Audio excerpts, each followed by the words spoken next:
আমরা কিন্তু কম বেশি সবাই পাঙ্গাস মাছ খেয়ে থাকি। পাঙ্গাস মাছের ভিতরে যে একটা ফুলকার মতো থাকে, মানে ফুলের মতো, ওটা অনেকেই খায় আবার অনেকেই ফেলে দেয়।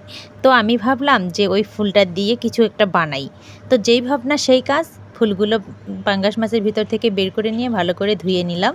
ধুয়ে নেওয়ার পরে এটা রেডি করার জন্য আমি কিছুটা কর্নফ্লাওয়ার নিয়েছি, কিছুটা ময়দা, তারপর ওখানে মশলা দিলাম, মানে আদা রসুন বাটা দিয়েছি, হলুদ গুঁড়া, মরিচ গুঁড়া, জিরা গুঁড়া, লবণ, এগুলো দিয়ে মিক্সড করার পরে সবগুলো একসঙ্গে মিক্স করার পরে ওই হচ্ছে ফুলকাগুলো ওখানে নিয়ে নিলাম। নিয়ে নেওয়ার পরে সবগুলো উপকরণ একসঙ্গে মিক্সড হয়ে গেলে আমি একটা কড়াই বসিয়ে দিয়ে ওগুলো হচ্ছে কড়াইয়ের ভিতর দিয়ে দিলাম। দিয়ে দেওয়ার পরে সেগুলো উল্টায় পাল্টায় ভেজে নিলাম। দেখো কত সুন্দর হয়েছে, আসলে খাইতে অনেক মজা হয়েছিল। আবদুল্লাহর আব্বুকে দিয়েছিলাম, ও বুঝতেই পারেনি যে আমি এই মাছের ফুলকাটা দিয়ে বানাইছি। পরে আবদুল্লাহ অনেক মজা করে খাইলো। সত্যি এই পাকোড়াটা অনেক মজা হয়েছিল, তোমরাও বাসায় ট্রাই করতে পারো, দেখবে অনেক মজা লাগবে।